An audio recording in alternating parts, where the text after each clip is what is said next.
10 years. That's how long I had poured every ounce of love, patience, and vitality into my marriage with Nathaniel Grant. Nate, as everyone called him. It sounded simpler, less formal. I used to think it was endearing. Now I realize it was just the first layer he stripped away. 10 years of waking up early to iron his shirts, pack his lunch, rehearse his presentations with him. 10 years of smiling through business dinners where I was introduced as the supportive wife, and no one ever asked what I did. 10 years of trading dreams for duty. My 20s disappeared into the rhythm of compromise. My 30s, into the silence of self-abandonment. But that Wednesday evening, the evening that would split my life clean in two, started off like any other. It was early September, the kind of crisp, golden evening where the breeze whispers promises of change. I had spent hours preparing dinner, pasta carbonara, the way he liked it, with pancetta crisped just right, the yolks tempered gently to avoid scrambling. I had even chilled his favorite Sauvignon Blanc, a bottle we'd been saving since last Christmas. I set the table with candles and linen napkins, folded into cranes the way the server did at that Italian place we visited on our honeymoon in Amalfi. I wore my emerald green wrap dress, the one that cinched just right at the waist and made my hazel eyes look almost golden. I had curled my hair, dabbed on the perfume he once said reminded him of Paris in the spring. I was ready to tell him I wanted us to take a trip together. Not just a getaway, a revival. I had already bookmarked romantic stays in Tuscany and quiet villas in Santorini. He walked in 45 minutes late, mumbling something about traffic and an unavoidable meeting. He didn't kiss me hello, didn't even look up. I smiled anyway. We sat down, and I waited. I tried to wait until he put his phone away, but after the third message buzzed and the second glass of wine sat untouched in front of him, I cleared my throat. "Nate, can we talk?" He didn't look up. "Hmm?" I was thinking, maybe we could go somewhere together, just us. Maybe Italy or Greece, like we talked about back then. He blinked and looked up, finally. But there was no warmth in his eyes, just the weariness of obligation, a man who had shown up out of muscle memory. "I don't see the point, Emma." I frowned. "What do you mean?" He leaned back in his chair and let out a long, theatrical sigh. "We're not in our 20s anymore. We don't need to play at being romantic adventurers. That's not who we are." My heart thumped hard. "It could still be who we are. It's who we were." "Emma," he interrupted, placing his phone face down now. "Look, I know you've been trying lately, and I appreciate the effort, but you've changed." My mouth went dry. "What does that mean?" He looked away, and for a second, I thought maybe he wouldn't say it. Maybe some part of him would remember how we used to laugh until sunrise, or how I stayed with him during his layoff and took on a second job just to make ends meet. Maybe he would choose kindness. But he didn't. "You're just not what you used to be. You've gotten too old." There it was, the bomb. The words hovered in the air like smoke from a matchstick, acrid and clinging. I stared at him, at his graying temples, the slight paunch under his once-toned abs, the crow's feet dancing at the corners of his eyes. He hadn't looked young in years, but the double standard in his voice was deafening, and so was the silence that followed. He picked up his phone and resumed scrolling. I didn't cry, not then. I didn't scream or throw the wine glass like in those movie scenes. I simply reached for my fork and finished my carbonara. Every bite tasted like ash.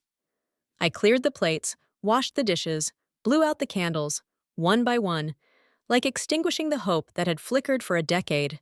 When I lay beside him that night, his snores came easy, loud and oblivious. Mine did not come at all. I stared at the ceiling, tracing the cracks in the paint like battle scars, remembering how each one arrived over the years. The leak in 17, the summer heat in 19. We'd said we'd fix them, like so many things. Around 2 a.m., I slipped out of bed.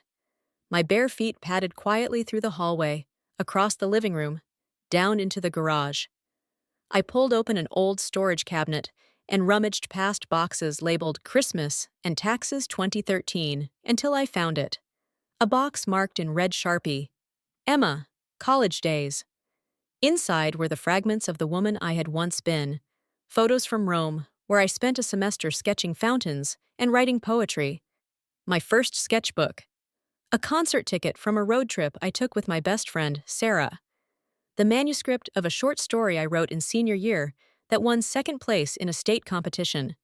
The gold embossed certificate still clung to it, curled at the edges. I sank to the cold garage floor and let it all spill over me.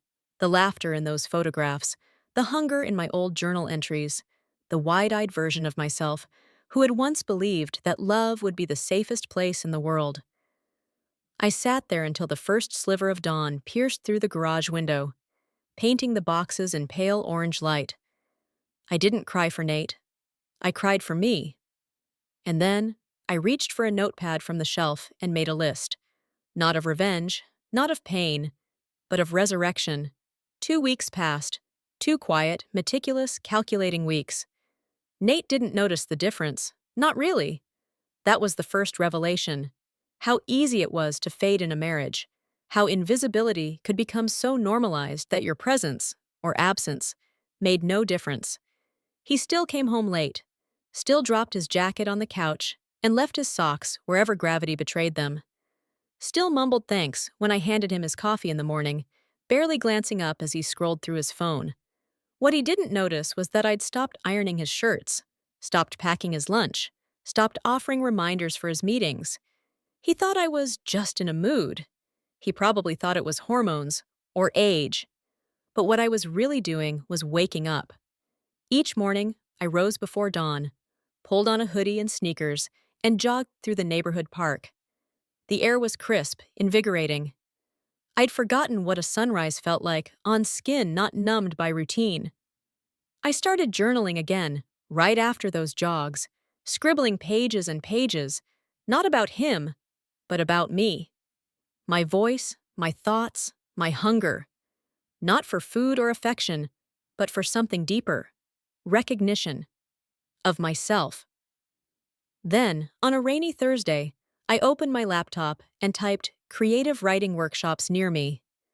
It felt absurd, like walking into a house you moved out of 10 years ago and expecting the furniture to still be there. But the local arts center was hosting an 8-week program starting the following Monday. Tuesday evenings, 6 to 8 p.m. I signed up before I could overthink it. And for the first time in years, I felt something that wasn't exhaustion. I felt electric. That night at dinner, Nate barely registered my mood. He was too busy texting someone named Elle.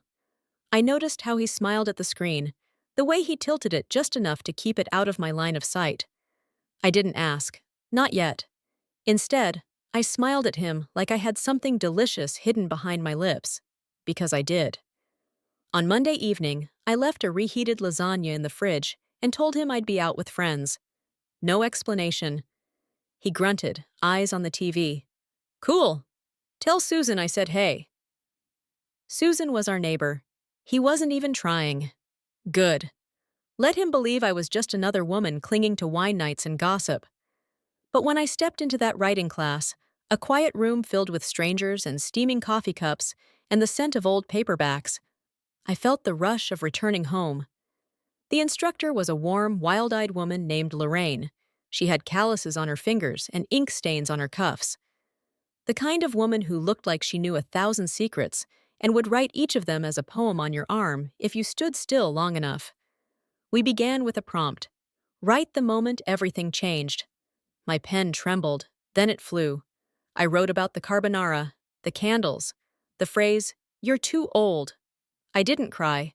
I wrote like I was exercising something. And when I finished, Lorraine placed her hand on my page and said, "That's not just writing, that's truth. You should submit this somewhere." It felt like someone had reached through a fog and flicked a light switch. The next few weeks became a blur of rediscovery. I started painting again, small watercolor postcards I left around town anonymously, a red balloon on a string, a pair of ballet shoes dangling over a windowsill, a sun rising over a cracked heart. I signed them all, E. I posted one on our community board at the grocery store, another at the bus stop near the library. They started to get noticed. Someone wrote under one, "More, please." I smiled. At night, I returned home quietly, usually after Nate had eaten, and was well into whatever shallow streaming series he binged with a beer and a half smirk. He didn't ask about my nights, didn't notice my clothes had changed. Brighter, freer. Didn't realize I'd changed my perfume to something headier, something floral and commanding. Then came the weekend of the gala. The company Nate worked for was throwing a black tie charity benefit downtown. I'd gone with him every year, dressed in safe navy or black, hair in a tidy bun, smile fixed, eyes patient. This year, I wore a crimson gown that clung to my body like silk poured over fire. My hair? Loose, wild waves. Makeup? Bold, red lips that matched the dress, and a smoky eye that said, "I didn't care if you noticed." But you would. When I stepped down the stairs, Nate looked up from his phone and actually blinked. "Wow," he muttered. "You're really dressed up." I smiled. "It's a gala, isn't it?" He nodded slowly. "You look different." "Do I?" I said sweetly. All evening, his colleagues, the ones who used to barely nod in my direction, flocked to me. One called me radiant. Another asked if I had a sister. Even his boss, a rotund man with a love for cigars and ego, chuckled and said, "Nate, you better watch out. Your wife's stealing the spotlight." Nate laughed, but it was tight, controlled, forced, and for the first time, he looked at me not as an accessory, but as a variable, one he hadn't accounted for. That night, back at home, he tried to touch me, laid his hand on my hip, but I moved gently away and said, "I'm tired." And I was, tired of pretending, but wide awake, in a way I hadn't been in years. 2 months into my transformation, I found the proof. It wasn't like I was looking for it, not exactly.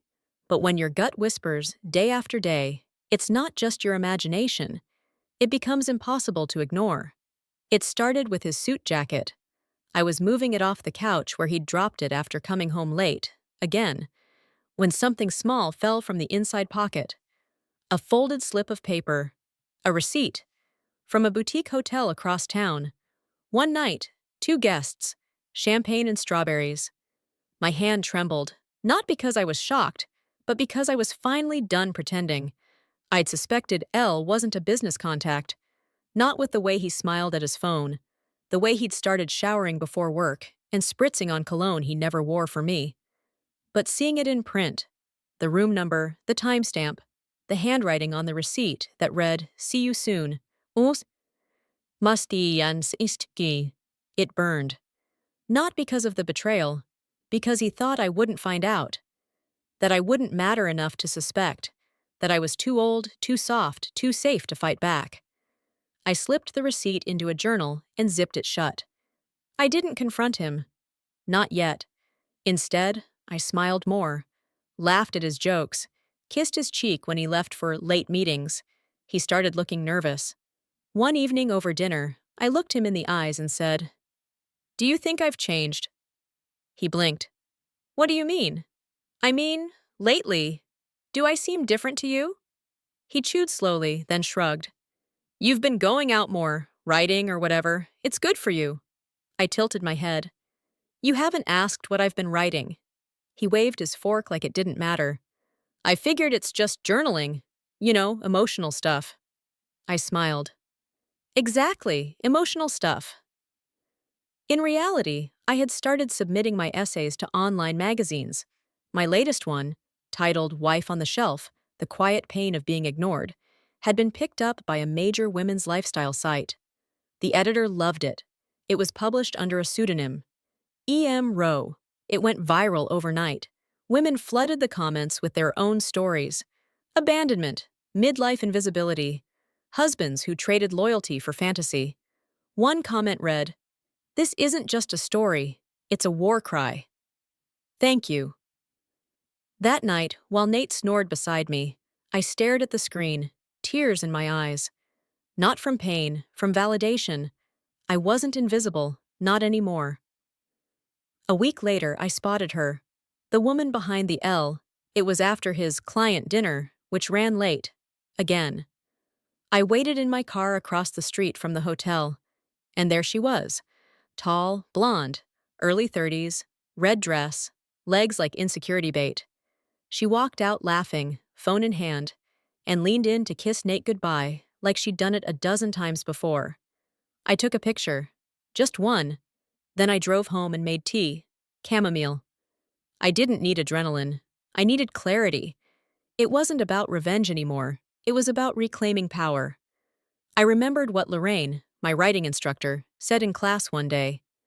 Truth is the most dangerous weapon in the hands of a woman who's been underestimated. That became the new working title of my book. Yes, my book. Because I wasn't just writing essays anymore. I was compiling everything. Stories of women like me, journal entries, poems, confessions, and reflections. 10 years of a marriage unraveling. 10 years of being background noise. The birth of a woman who finally saw herself. And I had a plan for its launch. I wanted it to coincide with something Nate would never forget. The company Nate worked for held an annual partners' dinner. It was the kind of event where everyone wore tuxedos and pretended their marriages were perfect. This year, he wasn't planning to take me. He said it was more of a guy's thing now. So I said, "That's fine," and meant it. Because I was going anyway, not as a wife, but as a keynote speaker. One of the firm's clients, a mid-sized publishing house, was the new event sponsor. Guess who they were publishing? E.M. Rowe. Me. When they invited me to give a speech on modern womanhood and reinvention, they didn't know I was Nate's wife. I didn't tell them. Why spoil the surprise? The night of the event, I wore black velvet. Sleek, bold, unapologetic. I entered separately, alone, head held high. Nate was already at the bar, laughing with colleagues, a hand resting on someone's back. Not mine. When he finally turned and saw me, his smile froze. He stepped forward. "Emma?" "Evening," I said calmly. "What are you—" Before he could finish, the event organizer took the stage and tapped the mic. "Ladies and gentlemen, we are thrilled to introduce our guest speaker. You may know her by her viral essays or her upcoming memoir. Please welcome E.M. Rowe." As I walked to the podium, Nate stood there stunned. Because he finally realized what I had become without him. Visible, vibrant, valued. The applause rang like thunder, though it wasn't for me. It was for every woman who had ever been dismissed, overlooked, or traded in for something shinier. And as I stood on that stage, scanning the ballroom of designer gowns and tailored egos, my eyes locked onto Nate's. He wasn't clapping. He wasn't smiling. He looked like a man who had seen a ghost. "Good evening," I began. "When I got married, I thought I understood what partnership meant. I thought it was about building something together. I was wrong." A low murmur swept the room. "My name is E.M. Rowe, but you can call me Emma. For 10 years, I was a wife, a mother, and a silent partner in my own life. I sacrificed, supported, and survived. And then one day, my husband told me I was too old." Gasps. Audible gasps. Even the servers paused. Nate's face turned the color of overcooked lobster. I wrote about it, not for revenge, not for pity, but because I realized how many of us were silently fading into the wallpaper. Intelligent, compassionate, capable women, being discarded when the new model arrives. I let the silence settle. And when I stopped trying to be small to keep someone else comfortable, I discovered something radical. I didn't need to be chosen to be powerful. When I stepped down, the applause didn't stop. I passed Nate without looking at him, but I felt his stare burning into my back like a match to parchment. Later, he found me in the foyer. "Emma, I'm busy," I said without slowing my pace. "Wait." He caught up, breath short. "You embarrassed me in front of everyone." I turned to him, calm and sharp. "No, you embarrassed yourself. I just told the truth." He scoffed. "You blew up our marriage for what? A book deal?" No, Nate. You blew up our marriage for room 604 at the Ridgeline Hotel. His mouth dropped. I know. I saw her. Red dress, strawberry champagne, the receipt you left in your jacket pocket. He ran a hand over his face. Emma, it didn't mean anything. That's the worst part. I spent a decade giving you everything, and you threw it away for nothing. He tried to laugh it off. So what? Now you're famous? You think this will last? I leaned in. I don't think. I know. And I also know this. Your legacy will be this chapter in my book. The husband who told his wife she was too old, just before she lit the world on fire. I walked away before he could answer. And that time, he didn't follow. The divorce papers were served 2 weeks later. Clean, cold, just like he was. He didn't fight me on the house, probably because I offered him the option to buy it, at market value. He couldn't afford it. Turns out, keeping up appearances with his new flame was expensive. I didn't care, because I had something he'd never get back. My voice. And something even more valuable. A future of my own design. 3 months after the event, I appeared on a daytime talk show. The host, a bright-eyed woman with a sharp wit, introduced me to Cheers. So, Emma, can I call you Emma? The whole world wants to know, what's next? I smiled. A retreat series for women over 40. It's called Still Rising. It's about transformation, storytelling, and power. The crowd clapped. And how's life let's just say post-marriage? I laughed. Deliciously peaceful. I have mornings to myself, I drink coffee hot, and I haven't been told I'm too old in over a year. Laughter. Applause. But the moment that stayed with me came from backstage. An intern, maybe 22, fresh-faced and kind-eyed, slipped me a note after the show. It read, "Thank you for reminding me that aging is power, not shame. I won't fear it anymore." That's when I knew. This story wasn't just mine, it was ours. Spring came early that year, and with it, invitations, TV panels, literary festivals, speaking engagements from universities that once wouldn't return my emails. My memoir, Too Old, Too Powerful, hit the bestseller list in week 1. And I wasn't the only one rising. Lorraine, my writing mentor, launched an anthology of women's essays based on a concept I'd inspired. The Still Rising retreats sold out months in advance. And the community we built, women in their 30s, 40s, 70s, became a sisterhood. It wasn't just success. It was purpose. But you know how life works. Just when you're sipping a turmeric latte day under soft sunlight, life drops a shadow at your feet. For me, it came in the form of a man in an expensive blazer and a tired expression, standing outside the bookstore where I was signing copies. Nate. I saw him through the glass. Older, gaunter, a hint of desperation in his posture. He waited, watching, clutching something in his hands. I told the store manager to let him in. He shuffled toward me, clearly rehearsed, but stripped of the arrogance he once wore like cologne. "Hi, Emma," he said, voice thin. I nodded. "Nate." He held up my book. "Would you sign it?" I blinked, then laughed, but not cruelly. "Of course," I said. "Who should I make it out to?" His eyes softened. "You can write whatever you want." So I took the book, opened to the title page, and wrote, "To Nate, you told me I was too old. I grew into someone timeless. Emma." He looked down at it. His mouth moved slightly. No words. Then he said, "She left me, Lila." I tilted my head. "Oh?" "She said I was too rigid, boring." He gave a sad little chuckle. "Ironic, huh?" "Not really," I said. "Predictable, maybe." He nodded, shame crawling behind his eyes. "You look good. Happy." "I am happy, Nate. Do you ever think we could have worked it out? If I'd been different?" I stood, closed the book, and handed it back. "No. Because if you had been different, you never would have said it. And if I hadn't believed you, I might never have become me. He looked like a man unraveling thread by thread. But I didn't hate him, not anymore. I just no longer needed him to understand me. That summer, I bought myself a birthday present.